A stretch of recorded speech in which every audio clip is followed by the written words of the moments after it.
modulus.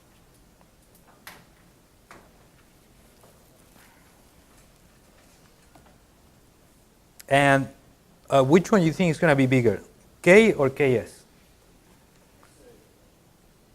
Ks, right? Because K has the holes in there. So the holes make the solid more compliant. So because of that, the Biot coefficient is going to be less or equal than 1. Okay, so we have now the first poroelastic constant, alpha, which was this one over here and also appears there and there. Let's now find n. And we're going to use still the same experiment, but we're going to use now a different equation. So for that same experiment of unjacketed loading, I'm going to use equation number 3. Equation number 3, I have it over there, and it tells me that the change of porosity is going to be equal to alpha, the volumetric strain, plus P divided by N. I know what P is, and I'm going to replace here, instead of alpha, instead of epsilon, I'm going to use this equation because of the same things that I said before.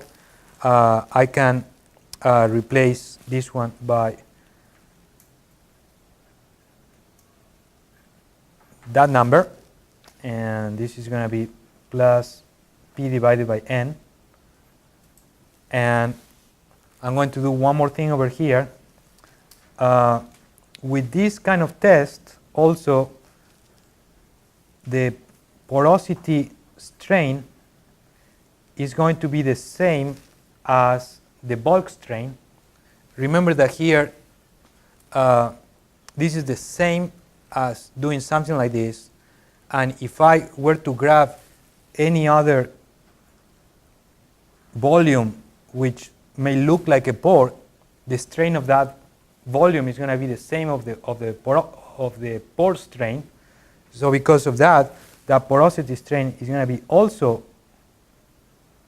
that quantity over there. I can write this, it's going to be porosity minus pKs, it's going to be equal to alpha minus pKs plus P divided by N.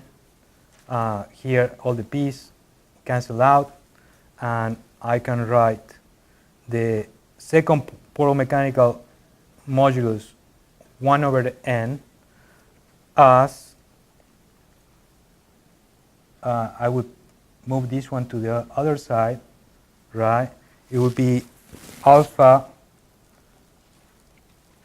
this is a negative, minus porosity, common denominator Ks. And that parameter N, we call it,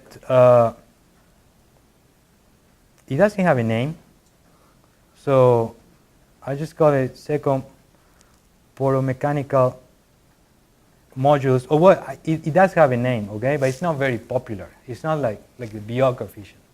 Biot coefficient is very popular. This one is not that popular, but we also need it. Or you can call it pore modulus. We'll see later on that sometimes we measure another poromechanical modulus which lumps this pore modulus.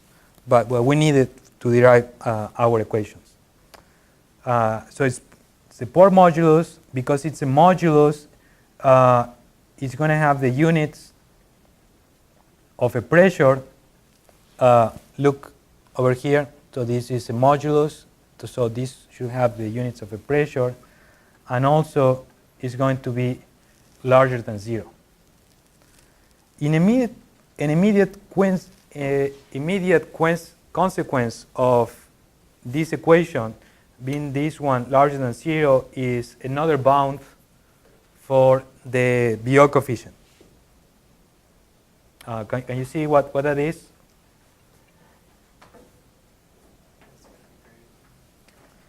the Biot coefficient we said has to be less than 1, but also we know from this equation it has to be greater than the porosity. So if the porosity of your rock is 0.2, for sure your Biot coefficient is going to be larger than that. And I remember, I think you found another equation, right, for the limit of the Biot coefficient. Yes. Which, you remember what that is? I don't remember. It's not my computer. Okay, well, you know, for Thursday, try to look for that, and we'll add it over here, which is based on some other considerations. But there is another bound a little bit larger than this for the Biot coefficient as well. Okay, so those were the two parameters that we needed in order to fully characterize a porous solid. Let's see now how we can actually measure that Biot coefficient in the laboratory. And this is going to be related to this problem over here. Okay? So let me use another sheet because I want to have all of that in the same one. So this section is called measurement of Biots.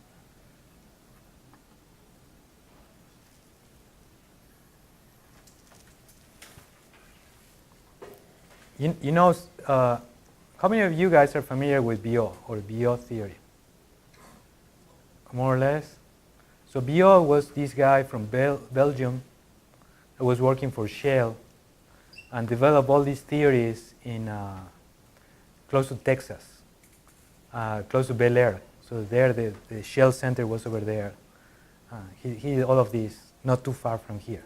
Biot number is one of the Biot number was one of the dimensionless numbers used prominently in heat transfer, from what I remember. It's a dimensionless length. I don't know if it will be the same Biot. Probably it is, or no. You say no? I'm not familiar with that number, but we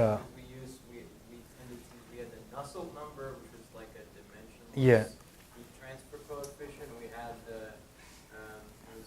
Nusselt number, Reynolds number, Biot number was length. I'm pretty sure it was dimensionless. Well, this Biot, Different Biot. but this Biot was very smart, so I wouldn't be surprised if it's actually the same Biot. Different Biot? Sure? You found it? This Biot is from... What is the name of that Biot? This is a French physicist. Okay. Jean-Baptiste Biot. Okay, well, this is Maurice Biot. Okay, so not the same Biot. Different dimensions.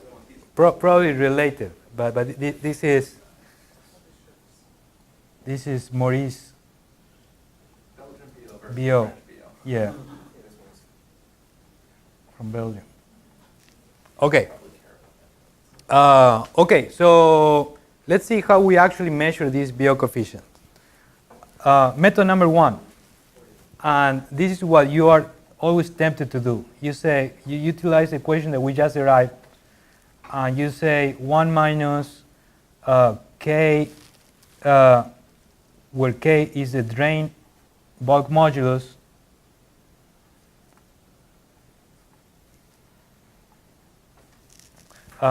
you can either measure this drain bulk modulus by using a dry rock or by using a fluid saturated rock, but you load it very slowly so you let the fluids get out.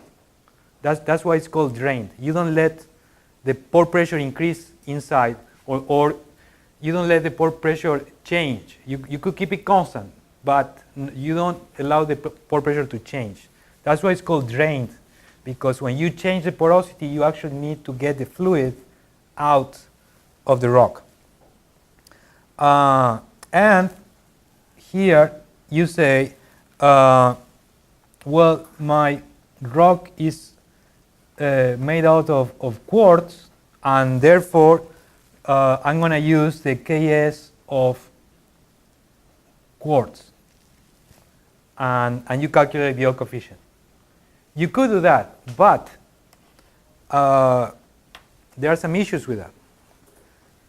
Issue number one is that if you have a rock with occluded porosity, this is not going to work, okay? So I always forget how to write occluded. I think it's double C. If you have occluded porosity, then it's not good. And also sometimes there might be uncertainties of this, because this is the Ks of pure quartz, but your material may be slightly different in your rock. Yes, John. Is occluded just not connected? Yes. Yeah, occluded is not connected. It's separated from the main connected porosity. So you could be tempted to do this, but as soon as you have occluded porosity, this is not going to work. This is usually just a first order approximation of the Biot coefficient, but in general it's not going to work. So what do? You may use method number 2. In method number 2, you use the same equation, but now you measure something else. Instead of measuring or estimating what is the bulk modulus of the solid, you actually measure what would be the unjacketed bulk modulus. So now you do the same test that we did before, this unjacketed test, but if you have occluded porosity, that's okay. But now you're going to actually measure the strain. You're going to measure the volumetric stress, and when you measure that volumetric strain, you're going to be able to calculate what is called the unjacketed bulk modulus. So you measure this one, you apply a pressure, you get from here the unjacketed bulk modulus. If your porosity is all connected, you're just going to get the bulk modulus of the solid. But if it is not connected, it's not going to be the same. So let's assume that you do that measurement and you get the unjacketed. So this one is the same as before, and if we follow this same convention, you can call also the jacketed modulus, because this is the modulus of the porous solid, but now with the jacket, with the pores inside. There are some issues, though, with this type of test. Measuring this one, the drain bulk modulus, which is the same as the other one on the top, but now we call it jacketed, but it's the same thing. This one is okay, easy to do. However, the unjacketed, it's a little bit difficult. Not impossible, but a bit difficult. Let's say that you use water. Okay? How do you measure strains? Most times you will measure strains with some sort of strain gauge or some sort of LVDT or cantilever arm or some sort of displacement which works with currents, electrical currents, right? So if you put your rocks together with your transducers all in water, that's not going to be good, right? You're going to break the transducer. You're going to short circuit the transducers, which is not good, right? Because you're going to break all your instrumentation. You could say, okay, I'm going to use gas, and that could be okay. You can use gas, nitrogen, for example. But what's the problem with gas? It's compressible, and therefore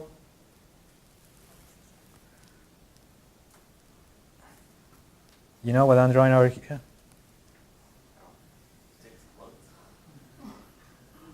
it's dangerous, okay? It's very dangerous. Compressed gas, you have to be very, very careful when you do experiments with compressed gas.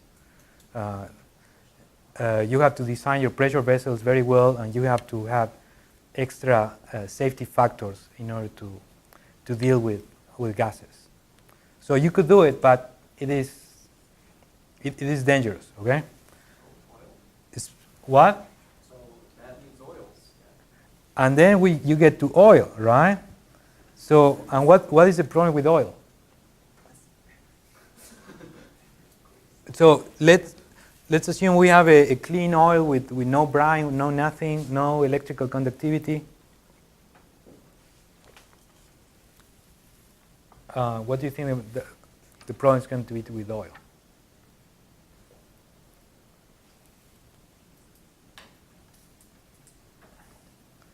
The viscosity usually is too high. And if you use a low viscosity oil, probably it's going to be volatile oil, and that's not going to be good for breathing either, right? But viscosity is usually too high. And because the viscosity is too high, you're not going to be able to get the pore fluid quickly into the pore space. So this one is going to take a long time. And if you're working with rocks with very low permeability, that's also not going to be good. There is one more problem with the water, I forgot. There are some rocks which are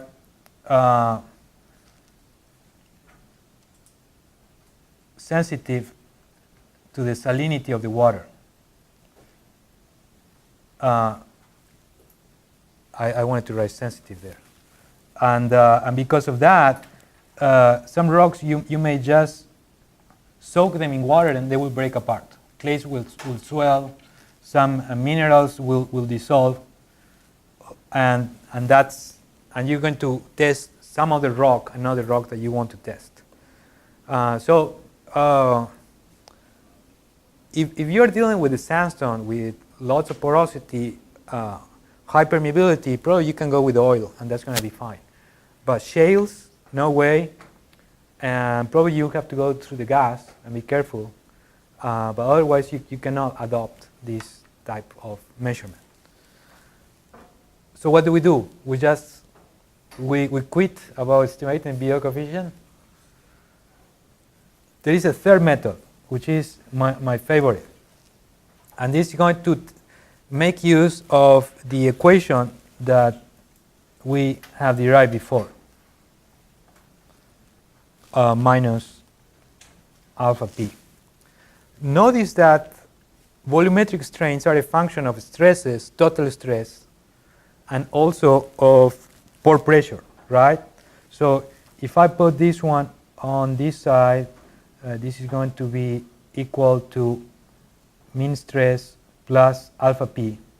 Remember that here compression is negative. And what is this?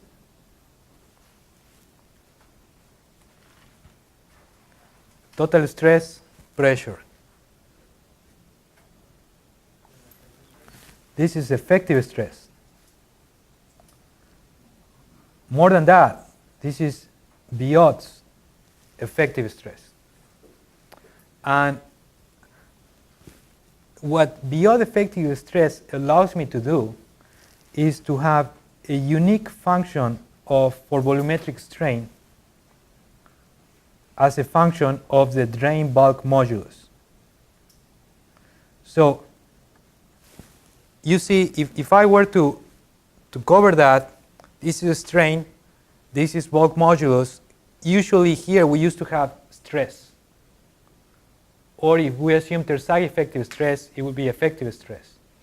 But now what Biot says, in order to have that unique relationship between strain and K, you need to correct pore pressure by this Biot coefficient alpha. And in order to obtain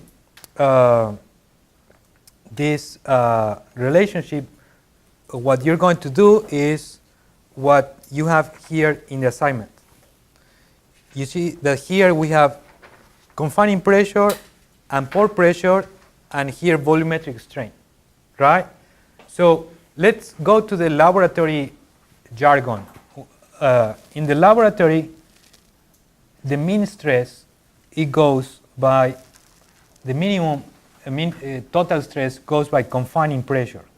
Because usually you have a rock, and let's make the case of a triaxial state of stress. This is your rock.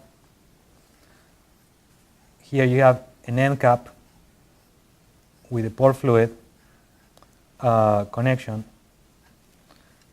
Outside,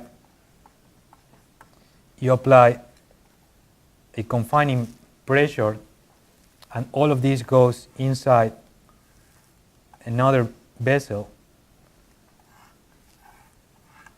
made out of steel or some other material, and your pore fluids go in and out, and here you have a hole that fills the pore fluid pressure, and notice this apply in all directions. So here you're going to have a pump in which you plot the fluid, and it looks very much like a syringe. This is your fluid, and you push your fluid and you increase your confining pressure. And here outside, let's close this valve for now.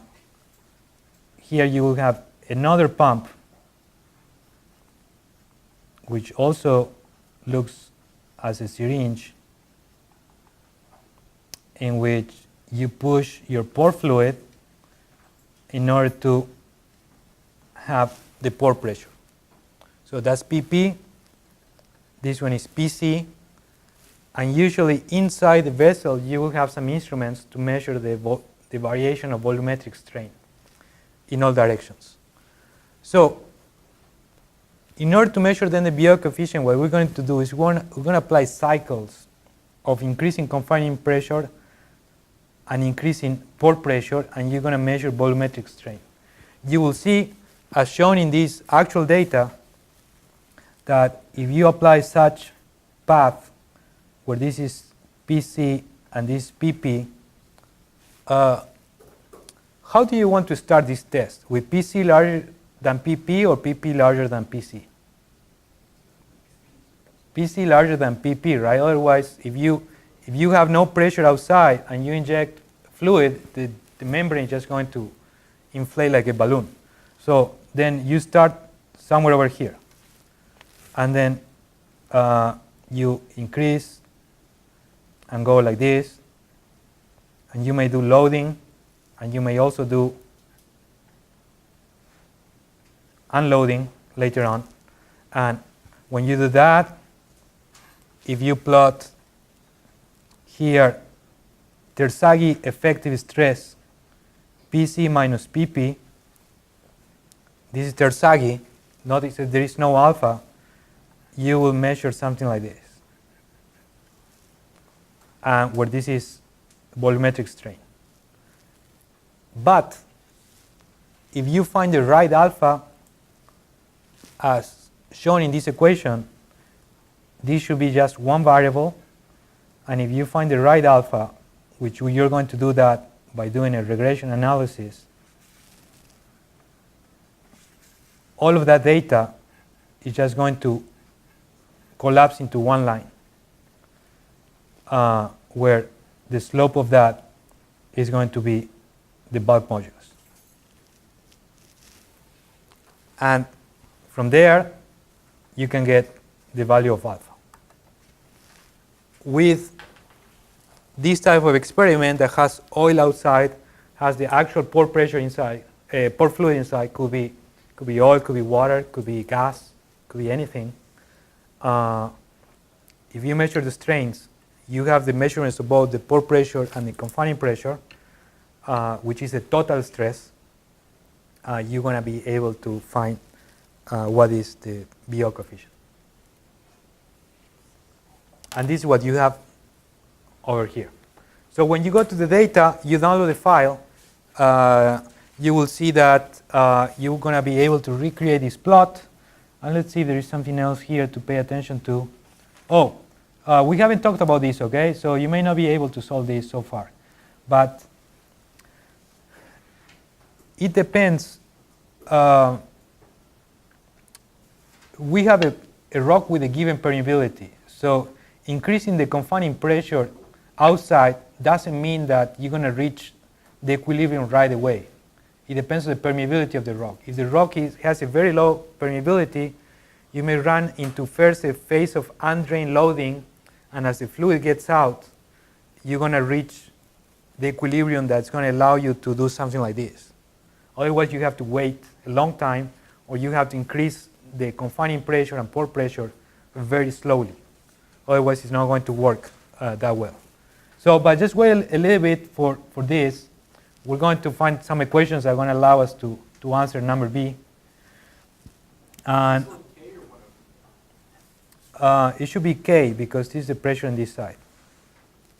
So this is strain as a function of effective stress, but now I have plotted the opposite, stress as a function of strain. And you can fit the straight line, and you can plot together the Terzaghi with the Biot. And if you like a lot these topics of poroelasticity, you can figure out how you would do to measure anisotropic poroelasticity. Or if you're interested, I can send you some papers about that too. Because I know that many of you are working with anisotropic rocks. So if you have anisotropic rocks, your Biot coefficient is not going to be the same in the two directions. All right, so let's see, how are we doing with time? 15 minutes, great. So we do have time then to take a look at actual values of Biot coefficient. So let me find that.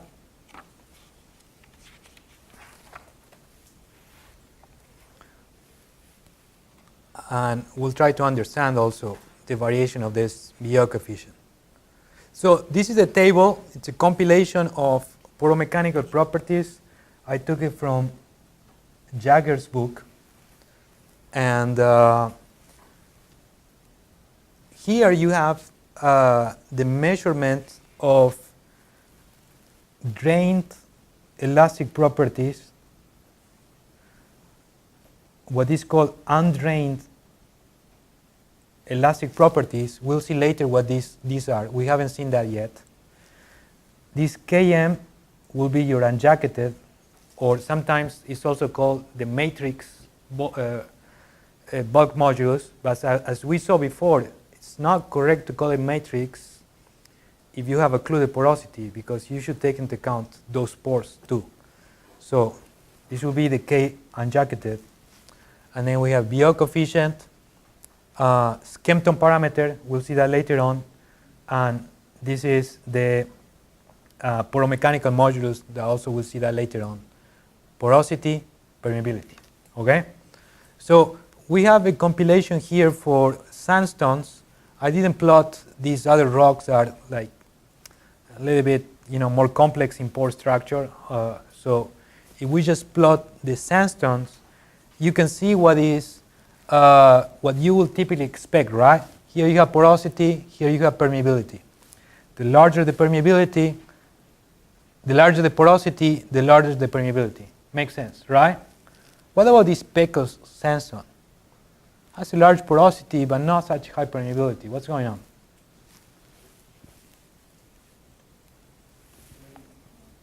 What?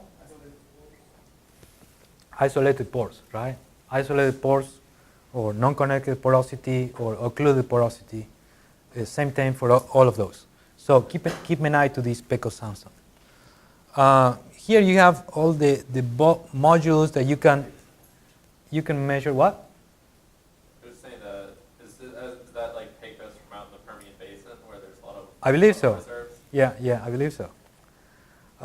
So don't worry about these ones. You can take a look at those later on. But take a look at the Biot coefficient. Biot coefficient as a function of porosity.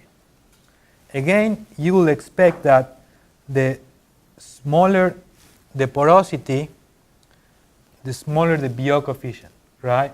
because you have smaller pores, and as you have smaller pores, not smaller pores, but lower porosity, your K is going to approach your Ks because you have more solid. So this one kind of makes sense, right? But look at this one now. Biot coefficient as a function of permeability. If you plot now the Biot coefficient as a function of permeability, you will expect again that for low permeability rocks, the Biot coefficient is going to go down, but actually you have an outlier here, which is a Pecos sandstone that has a very large Biot coefficient, and it has a low permeability but large Biot coefficient because of the same thing that we said before. The occluded porosity is not taken into account. So if you were to measure porosity the wrong way and you believe that you have a very low porosity for the Pecos sandstone, you will end up getting a wrong Biot coefficient for that one. But as a general rule, and without getting into the occluded porosity, the lower the porosity, the lower the permeability of rocks, the lower the Biot coefficient is. So the more stress you resist also by the formation of the solid rock itself, and less as a reduction of porosity. Okay, so there are some other quantities over here that we're going to get to those later on, okay, as we get into the undrained bulk modulus and the fluid bulk modulus. And okay, well, one more over here, mean pore size. If you compute K divided by porosity, that gives an idea about the mean pore size. Again, the smaller the pores, the mean pore size, you will expect the Biot coefficient to decrease, but the Pecos sandstone is still an outlier because of the occluded porosity. Notice that these Biot coefficients are usually a little bit less than 1 for materials with a very low drain bulk modulus, like uncemented sediments and soils,